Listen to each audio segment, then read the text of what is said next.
Assalamualaikum warahmatullahi wabarakatuh. Bismillahirrahmanirrahim. Alhamdulillah wassalatu wassalamu ala rasulillah wa ala alihi washabihi wa man walah, amma ba'du. Dengan nama Allah, salawat serta salam kepada Rasulullah Shallallahu Alaihi Wasallam, pada keluarga dan sahabat dan pengikutnya. Amma ba'du. Pada yang terhormat Ibu Ketua STIT Pemalang, Ibu Dr. Hajah Amiroh MAG, dan rekan-rekan Sivitas Akademika STIT Pemalang. Sebelumnya, saya haturkan terima kasih atas kesempatan yang diberikan kepada saya untuk menyampaikan materi dalam program yang diadakan oleh Pusat Studi Gender dan Anak STIT Pemalang. Nah, pada kesempatan kali ini, tema yang akan saya bawakan yaitu mengajarkan anak untuk mempererat tali silaturahmi. Rekan-rekan, seperti kita ketahui, di tahun ini pemerintah Indonesia telah menetapkan bahwa masyarakat diizinkan untuk mudik pada Idul Fitri tahun ini ya. Nah, ada beberapa hal yang mungkin agak berbeda dari tradisi mudik kali ini, berbagai macam persyaratan yang pemerintah terapkan untuk masyarakat, yaitu salah satunya harus vaksin yang ketiga atau booster. Selain itu, pemudik juga rela bersusah payah kembali ke kampung halaman agar bisa bersilaturahmi dengan keluarga di kampung. Memang tidak terasa ya, Ramadan akan segera usai dan Idul Fitri pun sudah diambang pintu. Selain mudik, tradisi lain yang sangat mengakar di tanah air Indonesia saat Lebaran adalah bersilaturahmi dan bermaaf-maafan ke rumah saudara, kerabat, keluarga besar. Acara silaturahmi saat Idul Fitri menjadi sebuah momentum pemersatu dan penghangat hubungan di dalam keluarga. Silaturahmi adalah sebuah kegiatan baik dan tradisi Islam yang wajib dilaksanakan dan dijaga keberlangsungannya. Silaturahmi adalah kegiatan untuk menyambung tali persaudaraan terhadap kerabat yang masih berhubungan kekeluargaan.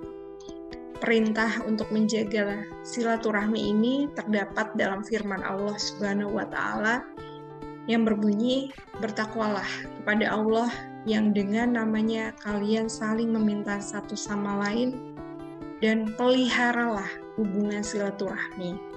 Quran Surat An-Nisa, surat keempat, ayat 1. Selain itu,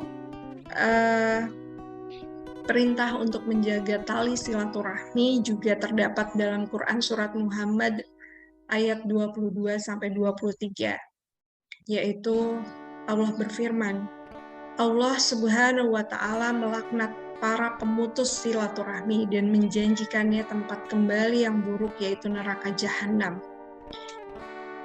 Indikasi lain yang memperkuat kewajiban ini banyak dijelaskan juga dalam hadis Rasulullah Shallallahu Alaihi Wasallam. Antara lain beliau bersabda, "Siapa saja yang mengimani Allah dan hari akhir, hendaklah memelihara tali silaturahmi." Hadis riwayat Al-Bukhari. Telah sangat jelas dari serangkaian dalil di atas bahwa silaturahmi merupakan kewajiban utama bagi seorang muslim dan masyarakat Islam pada umumnya. Silaturahmi di samping sangat bermanfaat untuk memperkuat jalinan persaudaraan di dalam keluarga muslim, juga dapat menjadi media bagi pembiasaan dan pendidikan yang baik untuk keluarga muslim, khususnya untuk anak-anak. Juga sebagai media untuk berdakwah dan syiar Islam. Banyak aspek-aspek yang dapat atau tercakup dalam kewajiban silaturahmi ini, khususnya untuk anak-anak. Antara lain, yang pertama, silaturahmi mengajarkan dan membiasakan anak untuk berbakti kepada orang tua, kepada kakek, nenek, dan paman serta bibinya. Pihak-pihak inilah yang paling layak untuk mendapatkan prioritas utama di dalam bersilaturahmi. Abu Hurairah radhiyallahu anhu berkata, Seseorang pernah datang kepada Nabi Shallallahu Alaihi Wasallam dan bertanya, siapakah yang berhak mendapatkan perlakuan yang sebaik-baiknya ya Rasulullah? Jawab Rasul, ibumu, lalu ayahmu, kemudian saudara perempuanmu, dan saudara laki-lakimu. Hadis riwayat Al-Bukhari. Nah, yang kedua, bersilaturahmi dapat melatih kepedulian terhadap keadaan para kerabat serta membantu keluarga yang kekurangan. Hal ini sangat didukung oleh Rasulullah Shallallahu Alaihi Wasallam. Nah, di sini hadisnya Salman bin Amir menuturkan bahwa Nabi Shallallahu Alaihi Wasallam pernah bersabda, sedekah kepada orang miskin itu sedekah 1 kali. Sedangkan sedekah kepada keluarga berarti sedekah 2 kali, yaitu mendapatkan pahala sedekah dan pahala bersilaturahmi. Hadis riwayat At-Tirmizi. Yang ketiga, silaturahmi merupakan ajang latihan untuk bersabar, mengalahkan egoisme dan memaafkan orang yang telah menzolimi kita. Dengan menyambung kembali tali silaturahmi terhadap kerabat yang telah terputus, sekalipun mereka tidak mengendakinya. Nah, yang keempat, media silaturahmi juga sebagai media untuk berdakwah, menunjukkan syiar Islam. Yang keempat, silaturahmi merupakan media untuk berdakwah dan menunjukkan syiar Islam sekalipun terhadap kerabat yang non-muslim. Kelima, mengajarkan dan membiasakan kepada anak-anak untuk memberikan pengetahuan tentang adab-adab Islam. Dalam bertamu, seperti mengucapkan salam terlebih dahulu, meminta izin ketika memasuki rumah orang lain, bersikap ramah serta murah senyum, seperti halnya dijelaskan oleh Rasulullah SAW, jika kalian saling berjumpa, maka ucapkanlah salam dan berjabat tanganlah. Jika kalian berpisah, maka berpisahlah dengan ucapan istighfar. Hadis riwayat At-Tahawi. Selain itu, senyummu di hadapan saudaramu adalah sedekah. Nah, ini hadis riwayat At-Tirmizi dan Ibnu Hibban.